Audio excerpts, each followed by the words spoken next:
Do you want to do a podcast? We make a darn good team.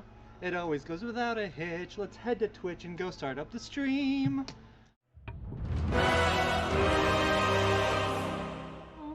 Do you want to do a podcast? It's the Nerd Glasses Podcast. Let's start now. Hi everyone and welcome to the Nerd Glasses Podcast. Come? Alright, I'll do my own bits myself. Oh wait, no silence. We're doing it. Get off the road.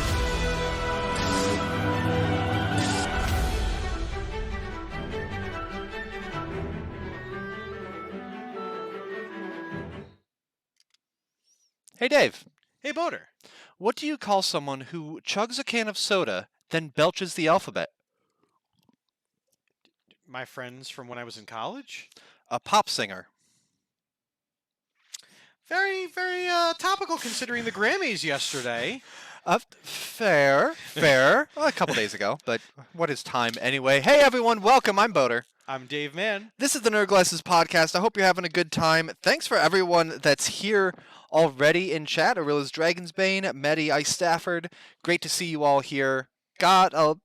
We've got a bit fewer topics than we did last week, but that means that we're going to get the chance to... What are you talking about? Fewer topics. I got plenty of news. I was going to say we would have the chance to slow down and talk about some of them, but nope, speed round, baby. Next hour, up we go. Exactly.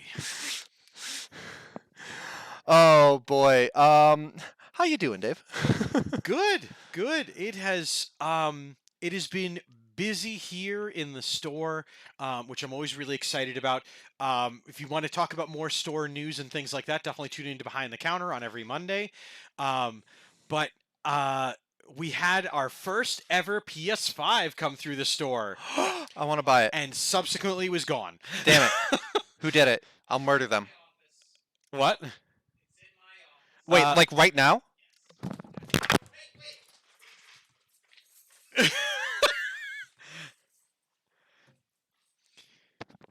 Could we not have even bothered to put the camera out to see the foot race? People, this is free content that we deserve.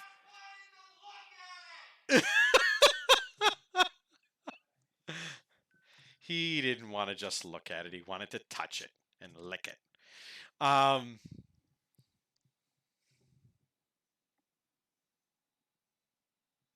Around the internet with David Boater.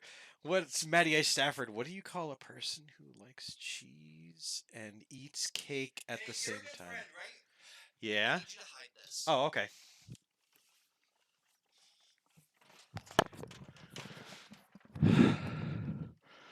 Yeah, that I can't see it. Perfect. Anyway, hi everyone. It's a perfectly calm, normal stream today. Don't ask what happened to Steve in the meantime.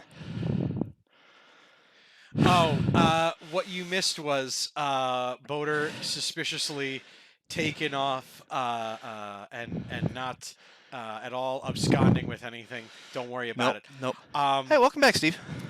A cheesecake, dude. I like it. I love it, and I want more of it in chat. Thank you very much. Super Bowl MVP, Maddie Stafford in chat, by the way. I'm very sad that neither of you turned the camera to watch that foot race. That would have been an instant clip. That would have absolutely been a clip for us. We'll see what came in. We'll see what came in on audio. Instead, we'll have to rely on. I wasn't gonna stop and turn the camera. I needed to get to the PS5. Instead, we'll rely on the hard-hitting, integralistic journalism here that we've provided for the last 3 years, 4 years, 2.5. 2.5. Those are words. Anyway, hey, speaking of journalism, let's talk about some stuff that's happened in the world of gaming. Like normally at the top of the program, we talk about a Twitch ban. Sorry, I'm still out of breath just from running across the studio. I mean, you ran like that PS5 was going to be available. I didn't hold back. It's true. It's a shame I didn't get it. Okay, he doesn't. Anyway, today we'll talk about a Twitch unban. Specifically, that the WWE is now allowing its talent to stream on Twitch again. Remember? Really? Yeah, remember they were told not to do so. They were banned from doing so by the WWE, and everyone's like, oh, they're probably going to do their own service, kind of like Cameo or whatever like that. Yeah, I remember And then that WWE just basically didn't happen. They were like, even though you're independent contractors, you have to do like a WWE umbrella Twitch channel, not your own individual where you make your own separate money. Yeah, exactly. I mean, the amount that companies get away with calling their, let's be honest, employees independent contractors. If you want to hear more about that, check out the John Oliver segment on the trucking industry that came out this past week. I know you know one of these two people, so Matty Ice Stafford wants to know, what are your thoughts on Logan Paul getting dropped by The Miz? I don't care who he's dropped by. If he gets dropped, then thumbs up. I'm a huge fan of The Miz, so this was all good news for me. Very stoked to hear that Paul got what they deserve. So yeah, there's some guidelines for them while streaming, but they are basically allowed to do so again as another form of outreach to their fans or whatever. So that's awesome. Slippery non-skid shoes from Payless. Worse. Okay, Amazon, he says. Okay, so that's, I guess, unbanned from the last 7 days. Dave, what do we have to look forward to in the next 7 days? I got some games that have some deep lineage. Wasn't he and wearing a an lot expensive of fun. Pokemon card? Yeah, he was. Because yes, he did. He came out with I forget what it was, but it was definitely some overpriced, ungodly valuable thing that he was wearing around his neck. douchebaggy flex. Which is, honestly, a pretty great wrestler name. Douchebaggy flex. Anyway, what do we got? No, but I really think we should, if we make our own federation, douchebaggy flex should be one of our first heels that then turns face. Because he's like, I'm a douche, but you're a bigger douche. Good douche. That's his finisher. We're already writing this. Look at this, right? WWE. What would Bro Dave be? More of your Bro Dave defies the face heel dichotomy. He'd probably be a heel, but he'd be one of those heels that are liked by some people. Okay. And loathed by utterly others. ineffectual heel, Yeah. set up as a heel, but just incapable of following through on it. I'd say following through on it. Just again, some people like that sort of thing, and some people don't. And so hopefully, one way or the other, Bro Dave's popularity would lead me to a paycheck. Maybe if I just keep trash talking him, then when I have to face him in Halo on May 3rd, then we'll see how that goes. It's your. I mean, that's happening now. We've said it. That's happening. I have to May know when I'm 3rd. May picking 3rd him up is doing from, Halo, and from the local lockup. you said he'd be able to get him, so it's there. It's a highlight. It's on there. That's Wow, true. we are so off track. What do you mean? Nothing. We're exactly on track. Folks are talking. We're hanging out, and this A is wizard the best. tracks exactly what he means to. Exactly.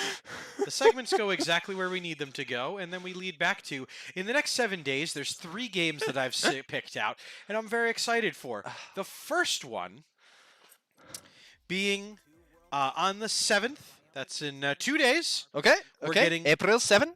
the Chrono Cross, the Radical Dreamers Edition.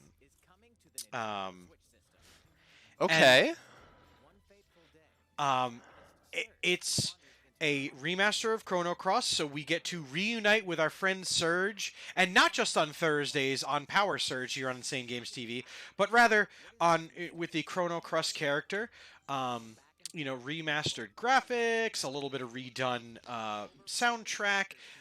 They've made it so that you can turn off random encounters, because in some cases, if you're trying to do certain things or recapture certain things, you just don't want to grind that way. So it looks like mostly a remaster, not a remake. Yes. Yep. When did Chrono Cross originally come out? What platforms? It came out on the PlayStation 1 in the 90s. Okay. this game is also partnered with something very interesting that's on Nerd Vision right now. Thank you, Steve. The text adventure Radical Dreamers. It was previously unavailable in the U.S. It is a sequel to Chrono Trigger that then sets up the adventures of Chrono Cross. It being a text adventure meant that it could have a different tone and tenor than the games did, Okay. and things like that. It received pretty good reception, but because it was on the Super Famicom, and it was you had to do like a mail away thing to get it. Okay. Like, it wasn't even like a retail. Yeah, it release, wasn't a things like get that. in store. Okay, yeah. So now it's, although it has been out before, this is its first chance at wide availability, especially in the West. In retail. There Yeah. was a wildly popular dub done by unofficial done, but now this is the first time you're going to be able to have it in hand. Very cool. This is going to be out for the Switch, the PlayStation 4, the Xbox One, and the PC. All on the 7th. Also on the 7th, coming to the Nintendo Switch, a game whose lineage in gaming history, cinema, and other things is unreachable, but you'll remember this game because of lines like, "No, don't," and "We have to save her." This, of course, being The House of the Dead remake. Oh, I thought you were going to say Typing of the Dead. This House of the game- Dead remake. This game, I will not lie, young Dave was terrified of this game. And it's specifically one of the enemies that does appear on the trailer. He says that like current day Dave isn't also afraid of it. Oh, I'm definitely in for scared of.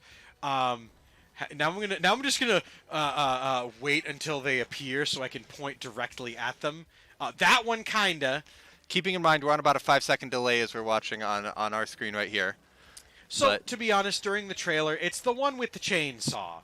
And it's partially because of how they usually make them appear and make them act and things like that. It wasn't so much the chainsaw I was afraid of. That really didn't matter to me. But That looks great. coming out for the Switch, Steve, I'm probably buying this. Like, the Best Buy is going to have like a deluxe edition of it. And because I am a sucker for it and the deluxe edition's less than $60, Yeah, I mean that's a no-brainer. this game, a 1997 arcade classic, the lineage of it was it introduced a widely different view of zombies that was opposite of George A. Romero's shambling undead. These Yeah. were undead that could not only hold weapons and things like that, like the later Romero zombies, don't get me started, could do, but these would walk very quickly and could jump and leap and flip, as we see on Nerd Vision trademark. Yeah, like that was around the time that fast zombies became a thing in popular culture, and I don't know if they were. Was it first? This did come out before a lot of those things. Okay. So it can claim you can make very argumentative connections to this, and people have admitted like House of the Dead did inspire directors. Resident Evil definitely tipped a cap to it at one point. Yep. So this game also had a very interesting legal lineage, which we like to talk about here on the Nerd Glasses, which was around 1998 when this was getting big in arcades and things like that. The state of Indiana attempted to ban the game because they claimed it was obscene. Originally, it went through. Arcades had to remove the machines. And an unknown body, either be it like a class action or things like that, fought the suit. This caused the appeals judge of Indiana at the time, Richard Posner, he had to play House of the Dead arcade to Like be while able on the to- bench, to- while court I was wish. while court was in session. I hope. I wish. No, he played it in between when the cases were presented, so that he could rule on this, because it's in that particular style of judging. It's appealing to the judge and not to a jury. Yes.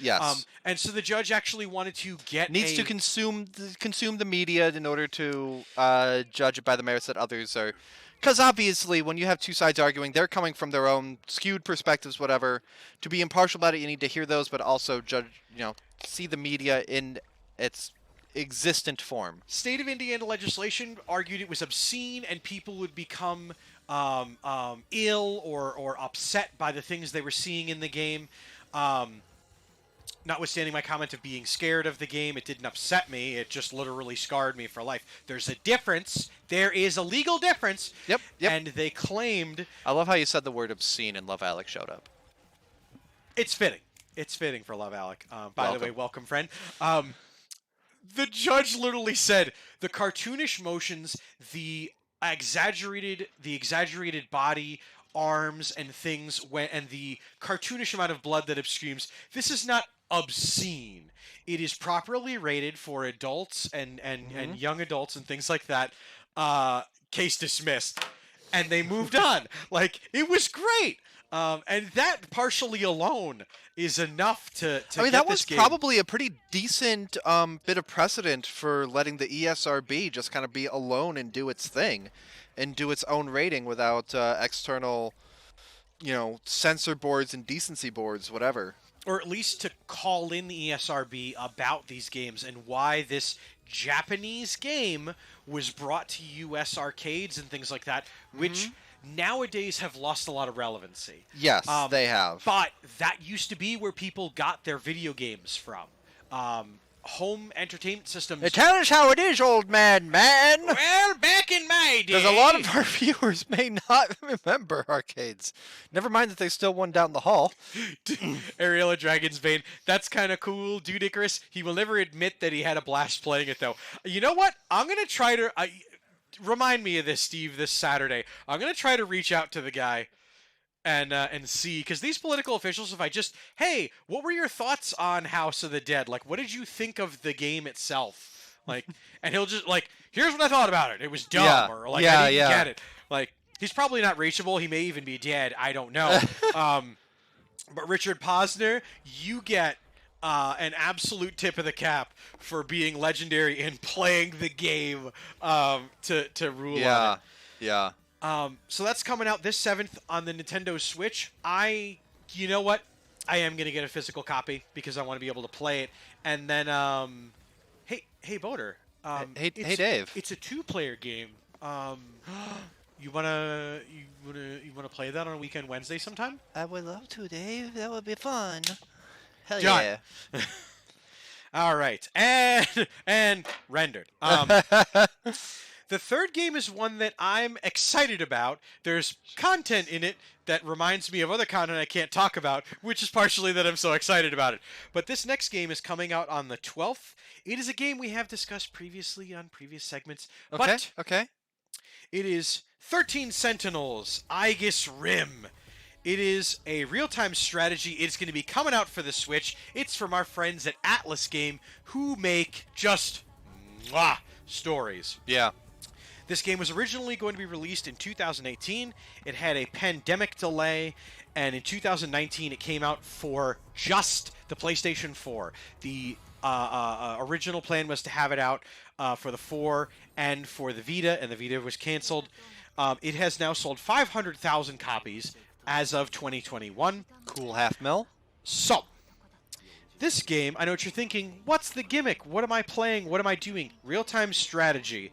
It features 13 characters, Sentinels.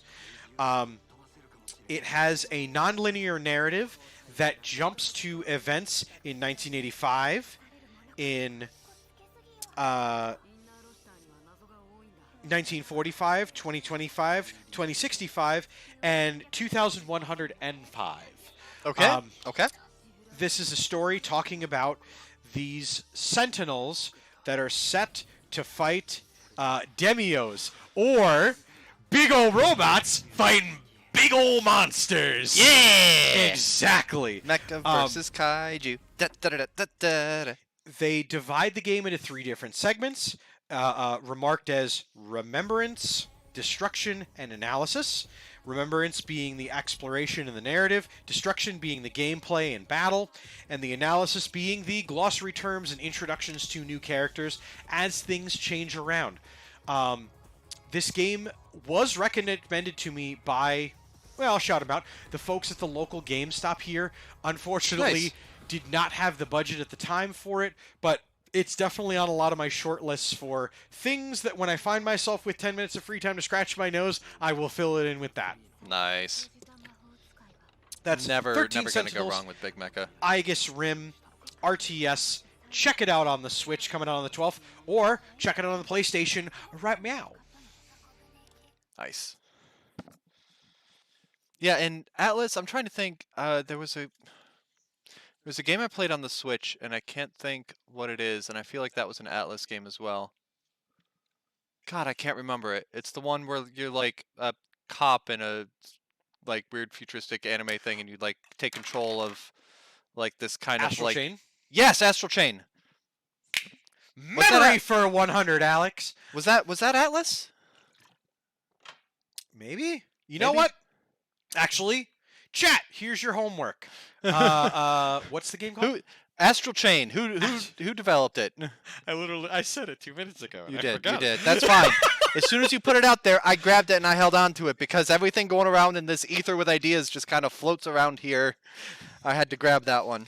Not gonna lie, if you folks who are writers need a space that does give a lot of creativity, not gonna lie, Dan has made a studio full of very cool ideas, and now Dodgeball, which I'm very excited for. We need to get the stream computer working over there. We for have that. Nerd Glass's Dodgeball game. Platinum Games did Astral Chain, says Jude Icarus. Okay. Thank you very much.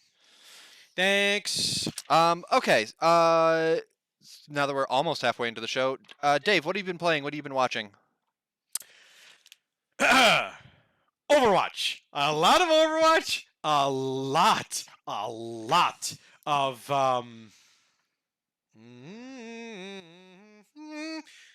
playing some shit. Both of the games just right out of my head. Not Demon Souls. Thank you. That one. Oh my Elden god. Ring, says So Steve. Overwatch. We need Elden to just Ring. keep a mic on Steve for him to like key in when he needs to pitch in something like that. You know what? Can we put the snowball over there? And we'll just mute it and unmute it. And some Valheim with Love Alec, always nicely letting me join in on his streams, which was awesome. Mm-hmm. And you and I actually had a rare collaboration where it wasn't started by me or you. Yeah. But we did play some Among Us on Love Alec's channel and on Boaterbug's channel. Yeah, I streamed during that, and the entire time of the normal game, I'm like, why the hell am I not imposter? I love being imposter. The one time I got blamed for the other imposter's kill. But then we played hide and seek, and I was it like 3 out of 5 times, so it's fine. I'm sorry, but when you play with a gamer group as often as you do with a lot of things, behaviors matter. And the fact that Boater didn't die first... I died first every regular game until that moment. And then I was the imposter. Someone else killed someone. And then they're like, well, Boater's not dead. I was like, ladies and gentlemen, I present you to the court. Boater's not dead, in which case... Vote checkmark goes off. And I'm like, I can't even be angry. I can't. Like, someone else, like the other imposter did it. That was when me and Leggett, I think, when we were both in our cop uniforms. And we were the imposters. Ha! Topical tap dance. Anyway.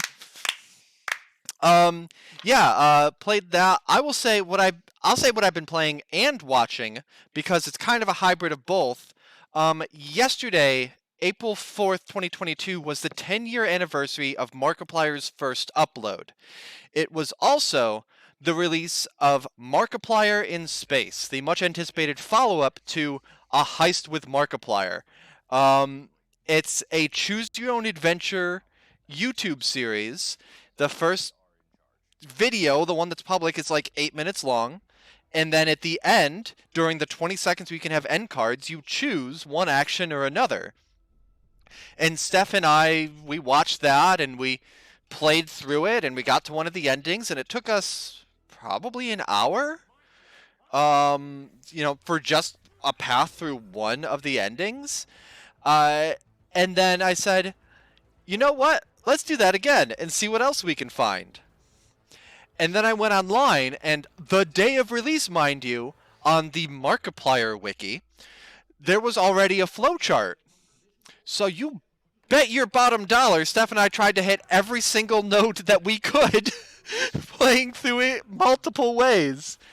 Like, it was kind of easy because at a couple points, all the possible choices condensed to like a single mid mid-show thing that then Act 2 spreads out from. Yeah. And of course, I say Act 2, but this is only half of the project. There's more coming out next month.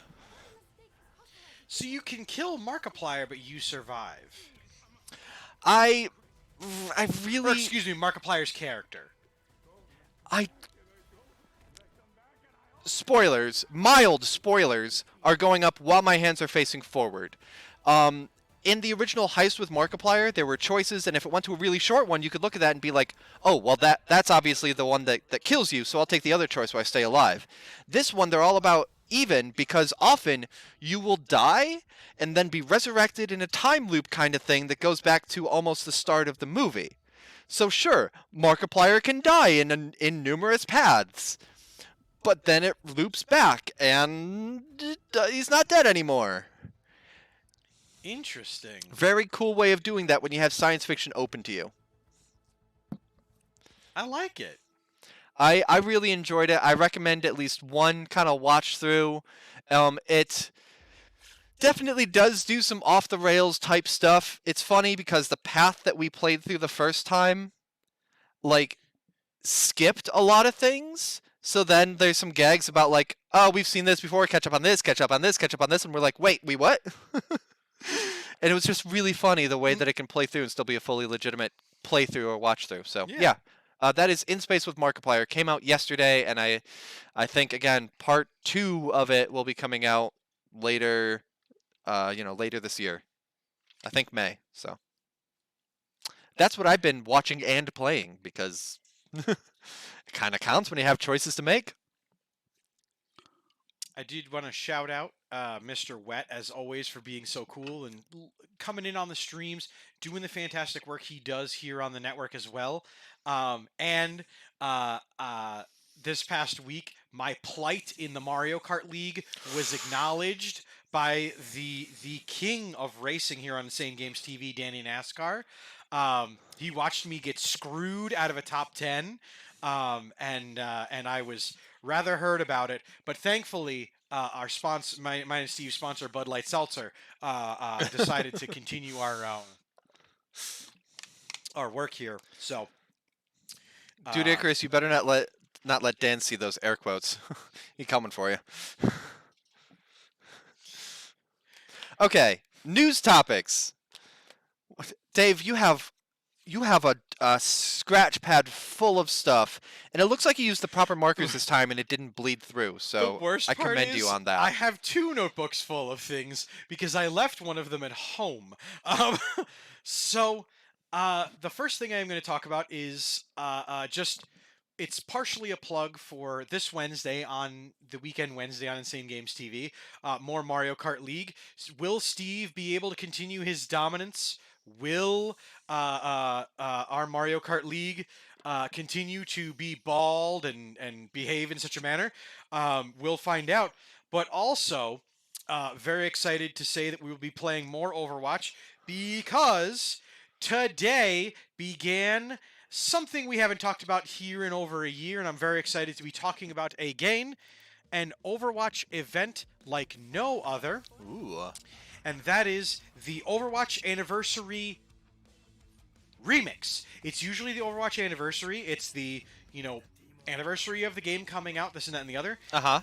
This year, they're doing from April 5th to the 26th. They have done some palette swaps, essentially, or remixes of some classic legendary skins of the heroes you're seeing above here in Nerd Vision. And I'm really excited for those. It's also a chance to get at some of the previously unavailable event skins that if you missed out on, you just don't get to see. The one pictured here, the Nano Cola, is going to be the first week. The second week is going to be Bastet Anna. And the third week being the badass Combat Medic Baptiste. I literally do not use any of the Baptiste skin after I got that one. The only way to unlock these games, by the way, Boater, is to play. Not win, play. 9 games to get a spray, 18 games to get some icons and different things, and to play 27 games each of those weeks to get the legendary Nano Diva skin the first week, Bastet the second week, and Comet Medic Baptiste.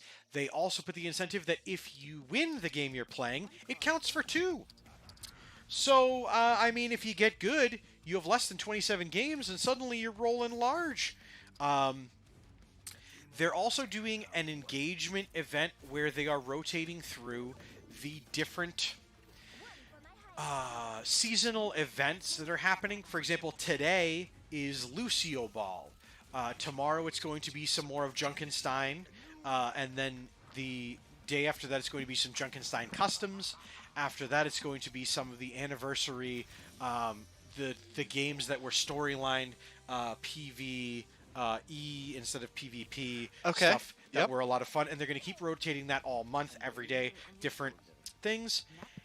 It's going to be awesome. Highly recommend you join in on some of it because I stream it every Friday on DM314. And here on the weekend Wednesday, it'll probably be starting at 10 o'clock till midnight. Nice. So that's our first Overwatch event since our return to the Overwatch, and I'm really stoked about those. Those skins are badass. I know I myself am very excited for the Reinhardt one. What about you guys watching at home? Yeah, it's kind of nice to see, I know how enthusiastic you are about Overwatch. It's kind of nice to see your coverage of it coming back and just back to playing it on your channel and hear it in Insane Games. And feeling good about playing it, not just yeah. No, because I know that if you felt icky about playing it, you wouldn't be playing it. So, you put your money where your mouth is. Speaking of putting your money where your mouth is, a few weeks ago we talked about the studio Wargaming that makes World of Tanks. Yes.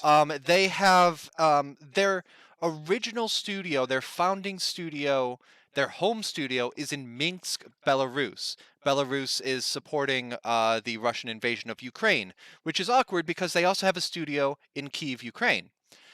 So they were talking about how they, were doing everything they could for the employees and family in Ukraine. If relocation costs or anything like that. Just basically, and issuing a statement that we don't support the actions here. Goes against what we believe in as a company. The CEO spoke up in support of the Russian invasion and then was promptly given the boot. That's all background information. Yesterday, it was announced that they will be closing the Minsk, Belarus studio. It's their home studio. It's their largest studio. I don't think it's their headquarters anymore. I think their global headquarters are maybe in France. I'm not positive. I could check. But it's, that's where a lot of their employees are. It's where a lot of the development happens. But they just said that as a global company, that they can't, support doing business in Belarus the way that it is right now. They also have studios in Moscow and St. Petersburg that they're closing as well. So it's the kind of thing that is like, no, this is not what we as a company believe in. We're going to do everything to help our employees that are affected there, and ensuring that they're still paid for what they're doing. We're going to make sure that contracts are still whatever, but we are going through the process of closing these studios. And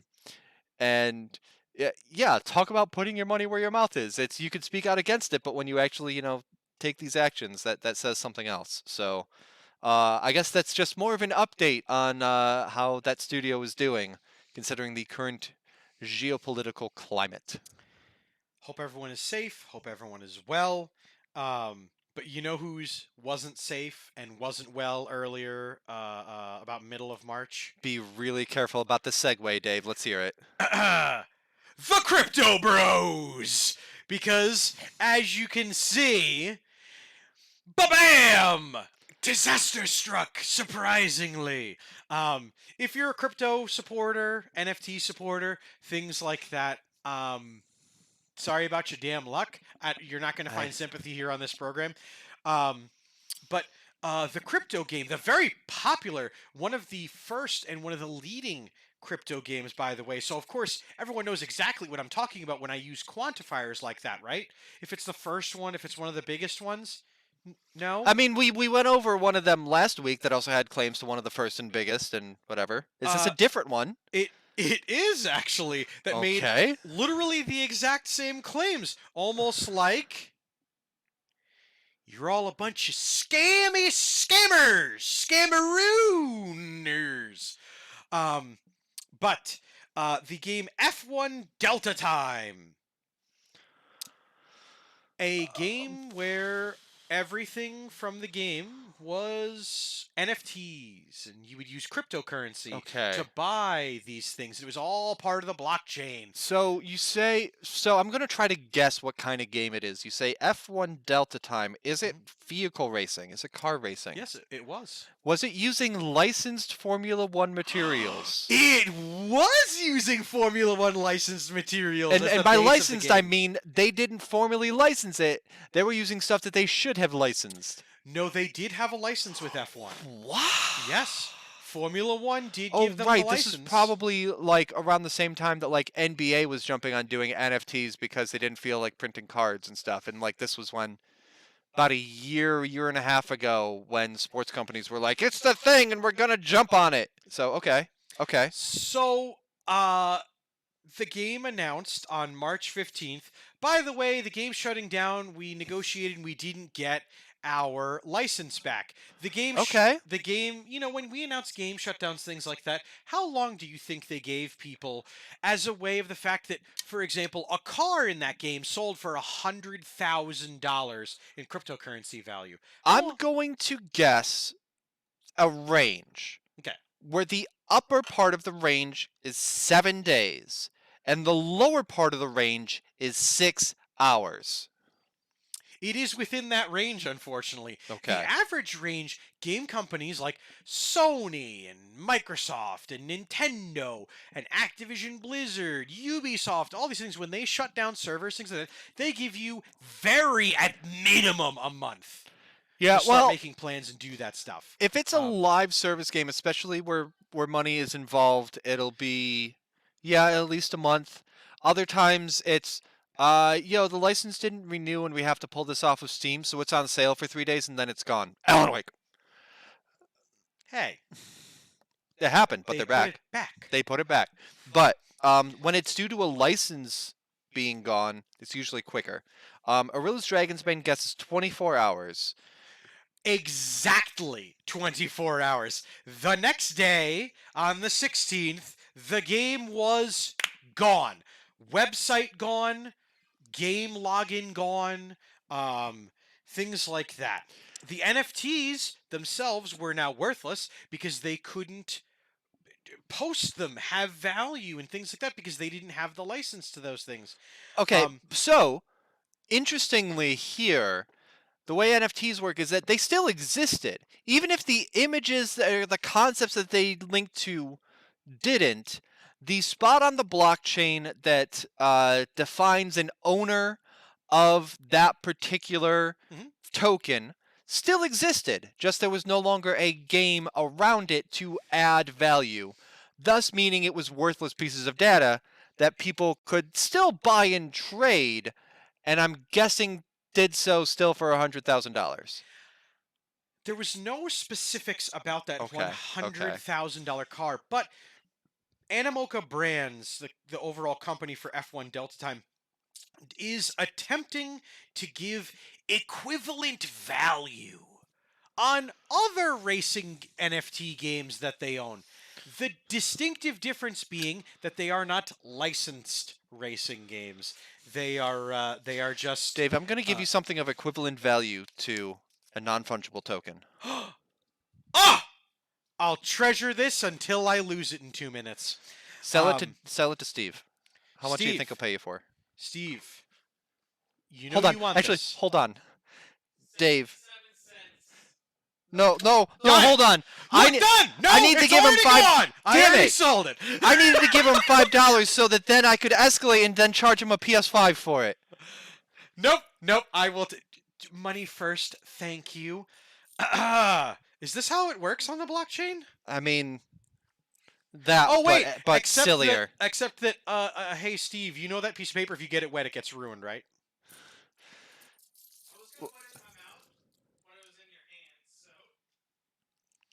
And that did not stop you with Switch cartridges, by the by. That was pre-COVID. Leave us Not to that forget. any of us are. We expect. Obviously, if we had any concerns about possible You've seen infection, Motor and I we would wearing be masked masks on. on this program, on and Yeah. off. You know the score. You didn't with think us. this through, Boater. Yeah, I know.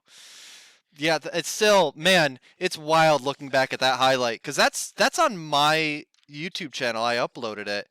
I think it is. I know I've seen the video. Either that or we uploaded it to your channel. I forget because it was a weekend Wednesday that we did that. It was But- a bunch of weekend Wednesdays. It was St. Jude fundraising, I think, and every time that there was a donation, someone had to lick a Switch cartridge that has the bitterant on it. That was a magical video, and I cannot fathom that kind of thing in a post-COVID world now.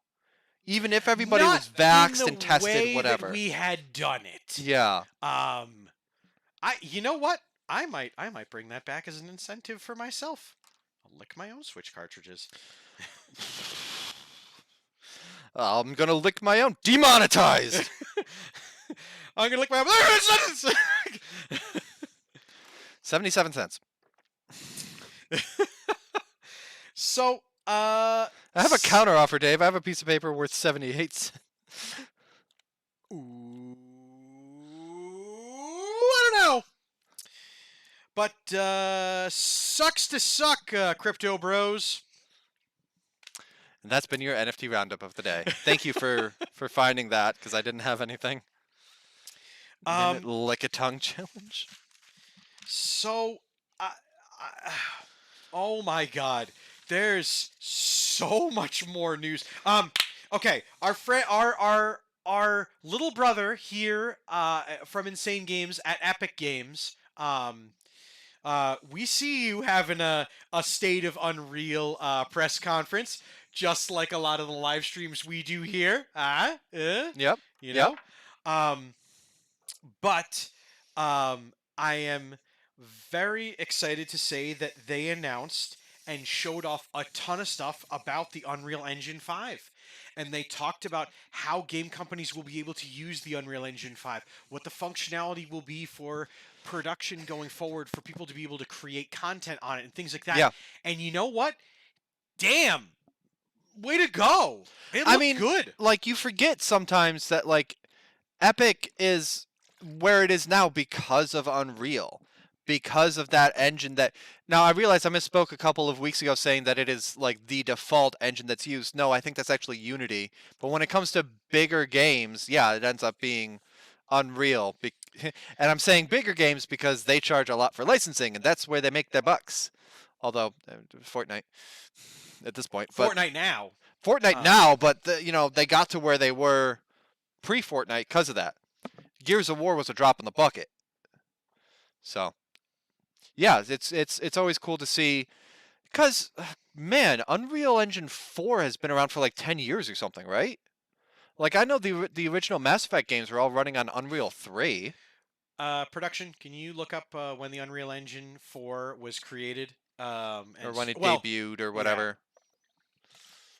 Yeah. It's been a while. Unreal Engines have a shelf life of ungodly proportions. Like, Well, it's also...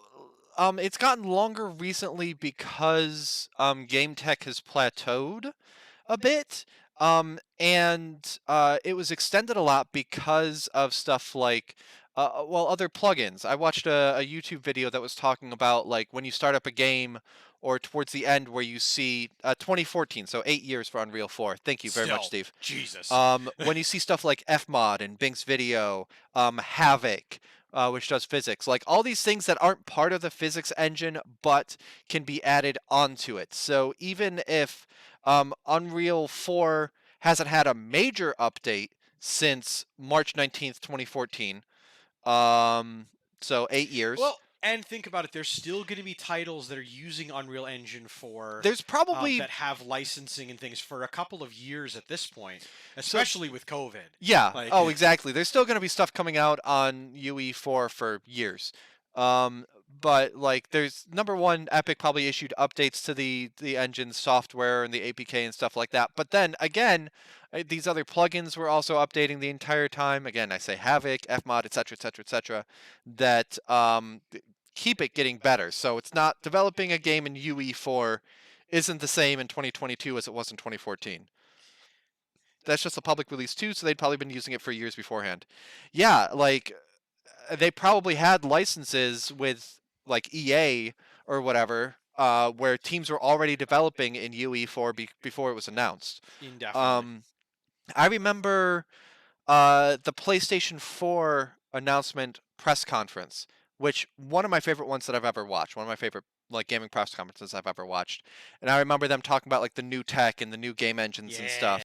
And it was clear that stuff was well under development with them by the time it was publicly announced. This particular one could mark something very big because Crystal Dynamics came out and they announced that they had started development on the with using the Unreal Engine 5 on the next Tomb Raider game. Nice. I am hype as hell as always as a Sony fanboy when they mention Tomb Raider ever. Is Square Enix still publishing, or have they passed that off by now? I don't know. They weren't very specific about anything about the game other than the fact that the next Tomb Raider game will be made using Unreal Engine 5. I've talked in Um, I won't harp on about it. I've talked in previous weeks how I'm unhappy with how Square Enix treats its non-Final Fantasy IP. Mm. So it surprises me that Tomb Raider's coming back, but if I don't know. I could, because Epic also publishes. I could see them being like, it could be a major coup for them if they got the license to actually publish Tomb Raider. This is all speculation, by the way. It's just all that we know is that another Tomb Raider game is happening. It's going to be in Unreal Engine 5, and that is already really exciting. So great job to Epic Games. State of Unreal was a lot of fun. To be honest, it's a lot of just, well, insider baseball. A lot of tech specs, a lot of talking about functionality and things like that. So if you're not a game developer, State of Unreal is not exactly aimed per se at you, but to be honest, you can appreciate it by looking at all the work and everything that went in, the many presenters from different things going on. Yeah. It's awesome. Sorry. No worries. Responding to thing. Did I see something in there about D&D? As I look over your shoulder in your notes, or did I misread You saw something? about DBD. DBD. Okay. Yeah. Well, let's hear it. Let's hear it. I pointed to it anyway, even if I can't read your handwriting. That means we still get to hear about it. So, you remember the 1 week when Steve realized that my handwriting is actually a codex? When he sat down and was like, Dave wrote about crap. um, God bless Dan and my coworkers at my other job because they have to read my chicken scratch every so often. Oh my God! Right. But a Dead by Daylight rumors Twitter that is right. 65% of the time it works every time. Will said, hey, here's some potential things going on with the Dead by Daylight 6th anniversary, which, by the way, is going to be in June of 2022. So make sure your Dead by Daylight's updated because we're going to play. And they were chit-chatting about features that were going to be added and done. And some of them were included that they were going to be, spoiler alert, having a new licensed killer. Ooh, big news.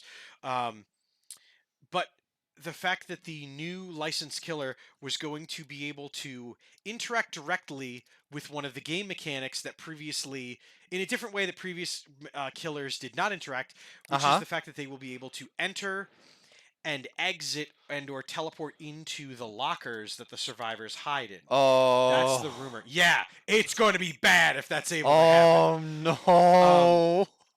so for those of you that don't play Dead by Daylight often, you hide in the lockers. The killers, a lot of times, they lose track of you. They'll move on, things like that, if you're clever about it. But if you're in the locker, you're hidden. But if they catch you, you're stuck there, and the killer gets to grab you out, and you have to do the mini game to fight around in this and there. This new killer would be paired with a survivor that is the character is a psychic investigator. So it'll be Okay. something interesting, doing with clairvoyance, all those things. Really looking forward to seeing if it's true. Um, Talking about how the anniversary will introduce 2 new levels, some more lore with those levels. But then the bigger news coming out of it was that they would be adding community challenges. In so much as in the past, when you play Dead by Daylight, you can earn in-game points called blood points by completing tasks and doing these things that are killer specific or survivor specific in game. This one instead being that if everyone by this date, unhooks X amount of characters or breaks X amount of things, that they would be adding that as a potential caveat, a challenge for people to unlock a lot of other things. And I'm really excited for that. That'd be awesome. So do your part. Reinstall Dead by Daylight. Get it in there. Play some games. And in June, join us on streams while we're playing it. Our friends over at Dave, the guest on the table keeps defeating my attempts to get rid of him. I don't know that you wanted to acknowledge him just yet, but we will talk about our good friend Kirby. We talked about him a week ago or so, and we talked about him. Congratulations to Kirby for winning a Grammy the other day. Bravo! I like how I gasped, like, but it's Kirby, so it should actually be like. You at home, do a Kirby impression, your best one, Mhm. and go. All right. I like it. That was awesome. It's a good thing I can't unhinge my jaw large enough to get the soda can in here, because otherwise we'd be demonetized. Instant Twitch ban. Reason? You know what you did, Boater. So No, I'm not even going to be suggestive. I don't want to fuck around with that the today. reality is Kirby can be attributed to be one of the few characters to have a Grammy because of their IP and things like that. It's called Kirbying Lamau, says Ariella. What really happened was the 8-Bit Big Band. I don't know if you've heard of them. And heard of their I musics. haven't. No. Myself and Steve are big fans of their music. Nice. They do a lot of big band covers or rearrangements of popular culture, but mostly music soundtracks and video game soundtracks. Yeah, things yeah. like that. Specifically, they won the Grammy for Best Arrangement, Instrumental, or A Cappella in 2022 for the Meta Knight's Revenge. Which, by the way, highly recommend checking out that arrangement. It is on point, to use that term for the first time in my life.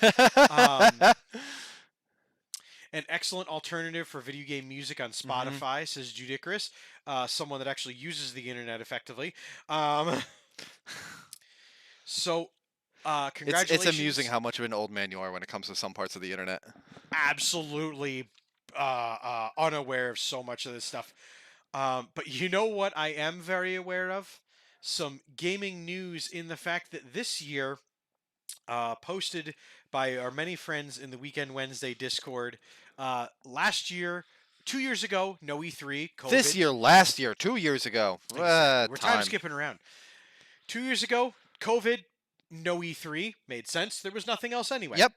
Last year, digital E3, weird. Weird, odd, cool that they were still doing it. They could have planned it better and taken advantage of it being digital only. And I look forward to seeing what they'll do this year, having more experience with doing something digital only or returning to in person.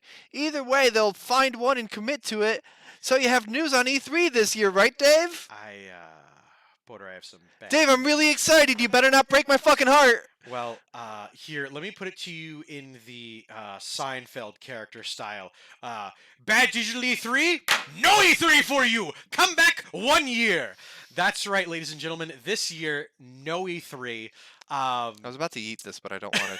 That would be the second time that I've done it, and there's already damage on the spine from having done that in the old studio.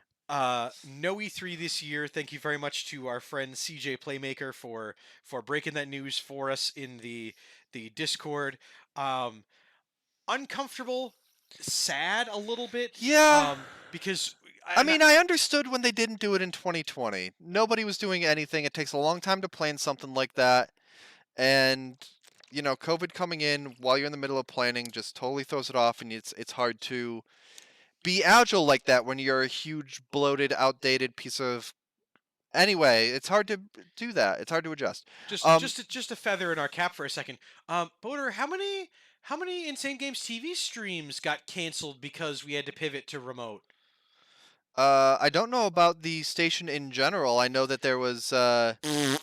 That's right, 0 at the time. Baboosh! I do know that there was some like, oh well, we got to do this from home, and I think like a week was missed by some shows as they were working on some things. I know that Nerd Glasses we didn't skip a beat. Yeah, 1 week we were in person and making a joke, somewhat informative, of how to clean your cell phone, how to keep your personal electronics clean, and the next week we were at home. How funny that like we had made a challenge where like we're not going to touch our faces on stream. Oh my god, I forgot about that. And if we do, you have to call us out on it.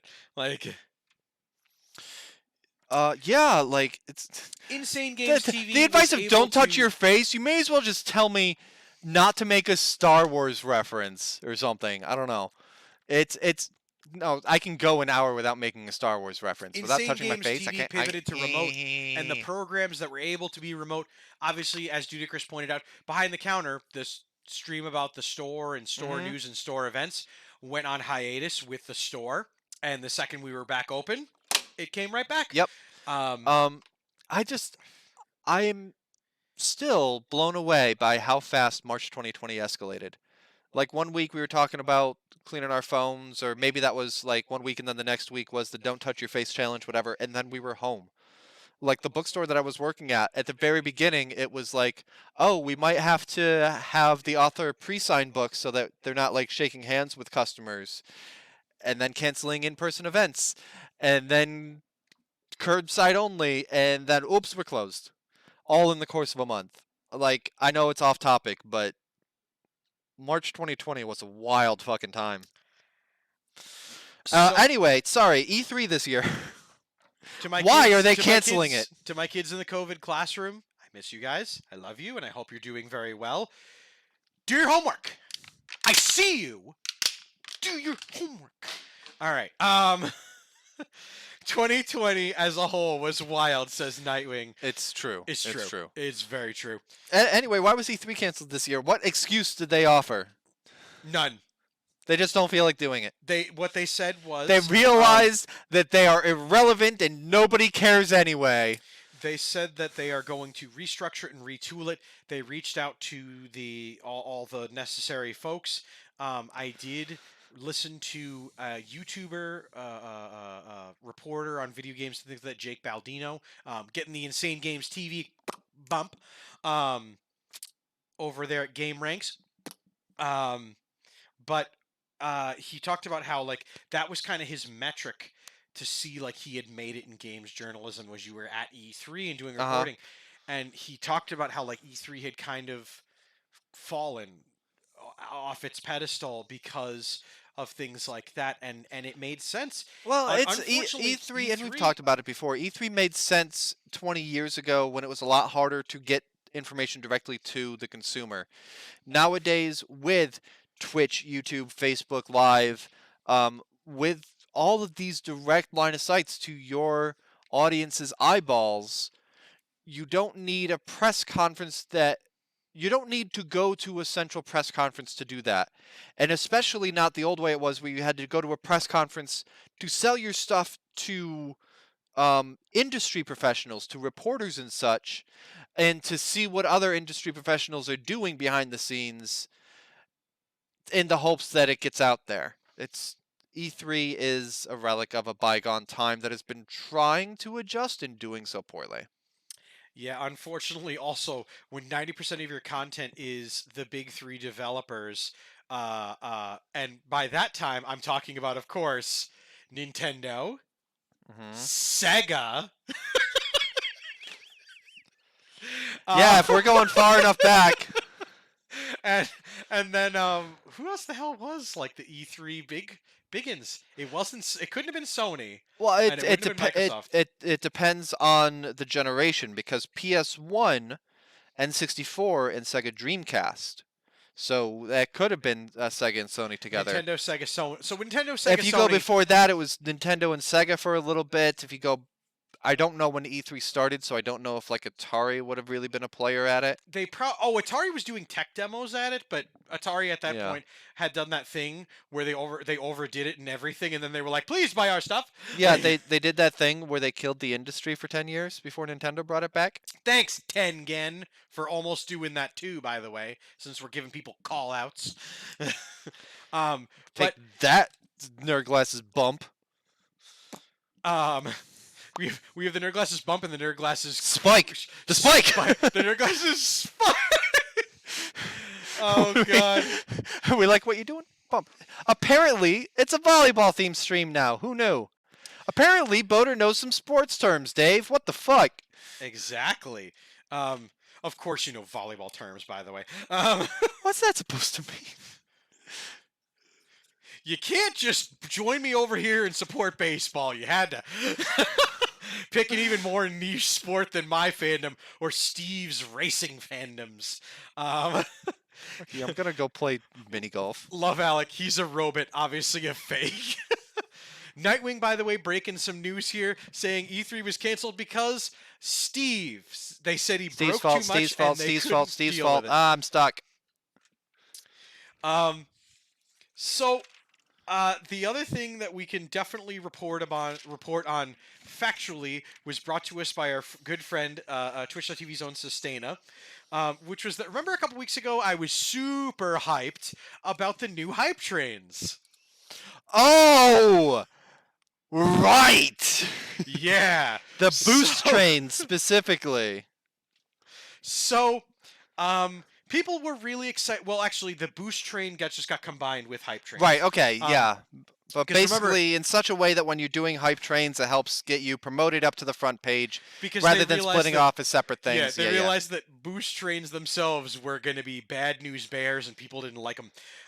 So they well- folded the functionality of it into the pre-existing hype trains. So they rolled out that functionality to select viewers, select streamers, and things like that. Yep. And wouldn't you, good gosh darn know it, almost immediately there was wildly inappropriate content on Twitch's front page.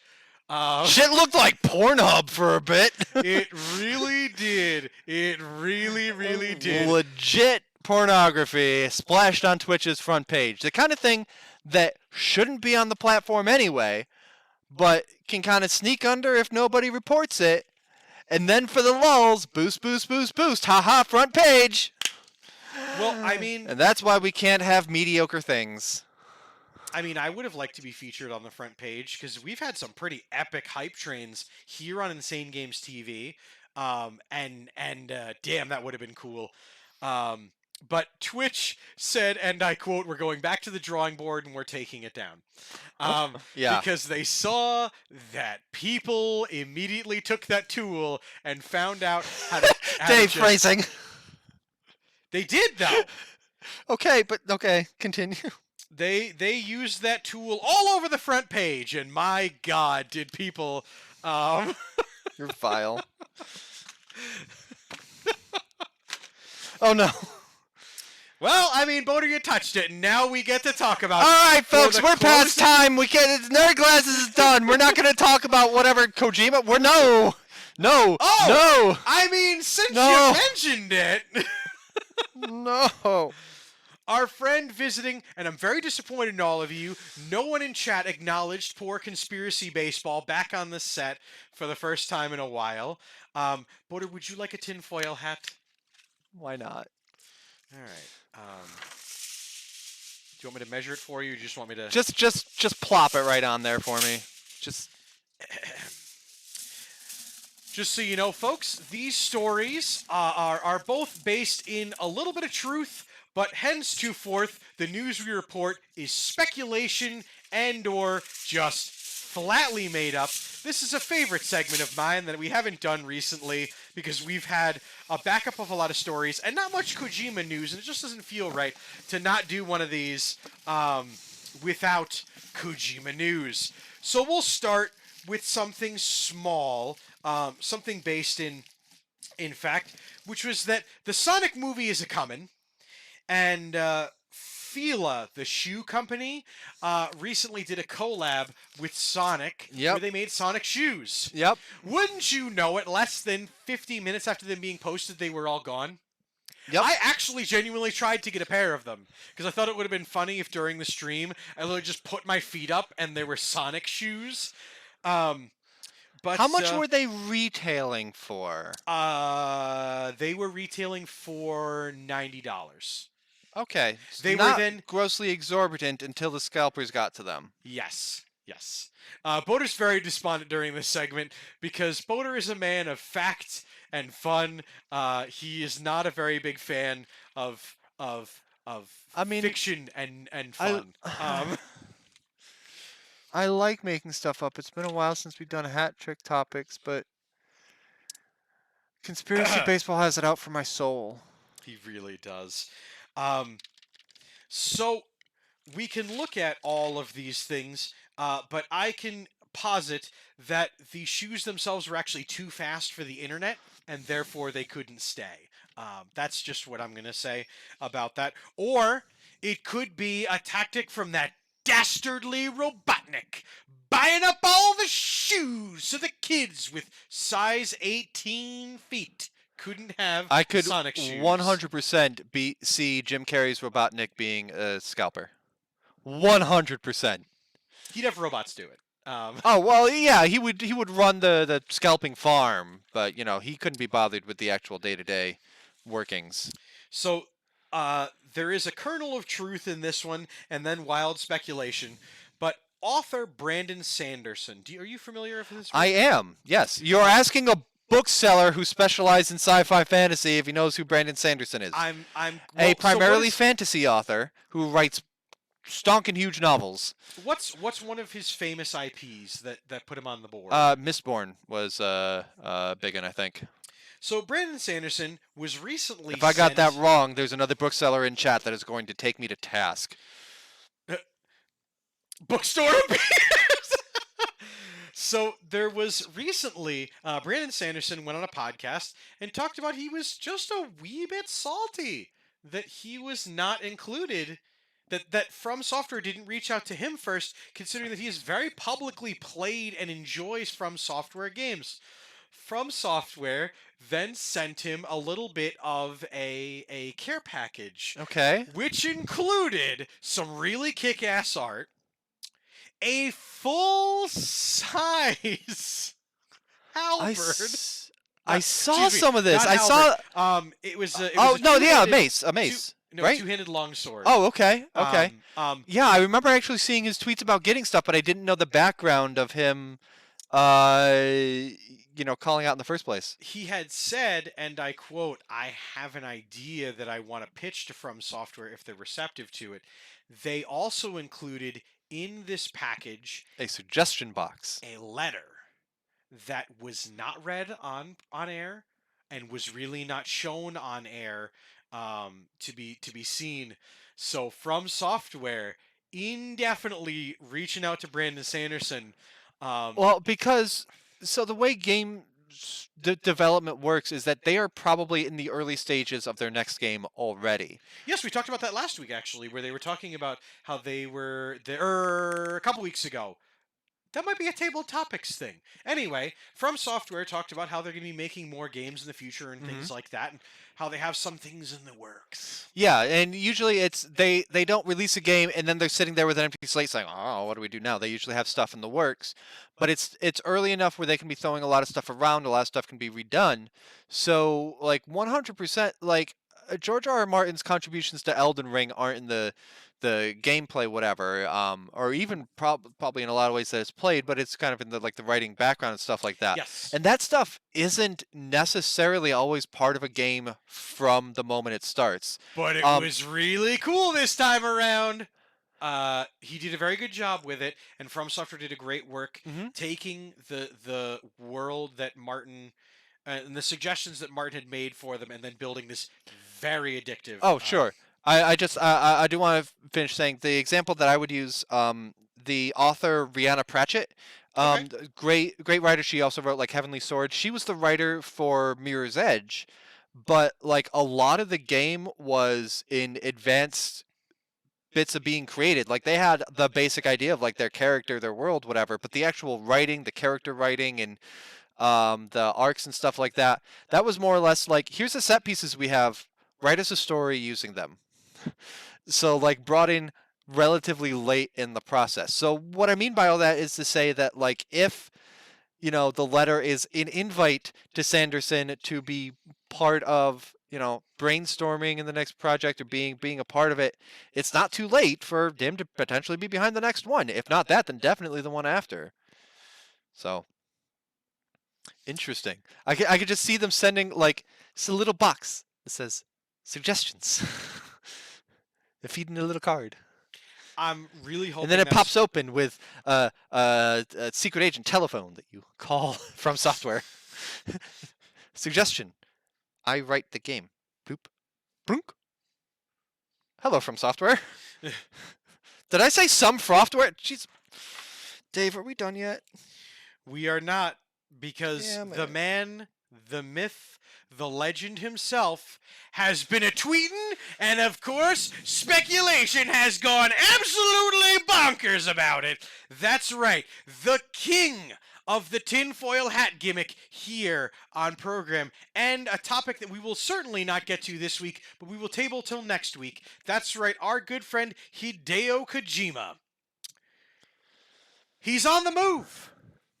After 5 years in the lauded and much vaunted Luden's Hall, he will be moving out of that space in Japan. He had tweeted out some photos of the space that they had made. Such great games as Death Stranding.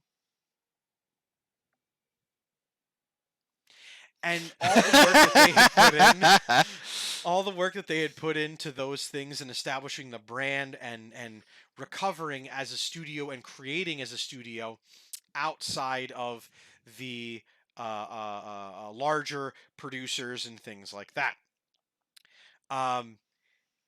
Speculation is wild in the fact that Kojima Studios is still under contract with Sony. They'll be making more games with them. They just recently opened a satellite studio in LA that is not likely to be the new headquarters. Okay. But what do you think this means? Because the Luden's Hall, it literally was designed. The entryway had a full-sized mascot of the thing, and every single guest and visitor that had been through there taking pictures with it, doing all these things. Like it was one of the most Kojima things you could ever see. What do you think? Is it beginning of a studio? Is it a downsizing to be more mobile? Things like that. What do you think?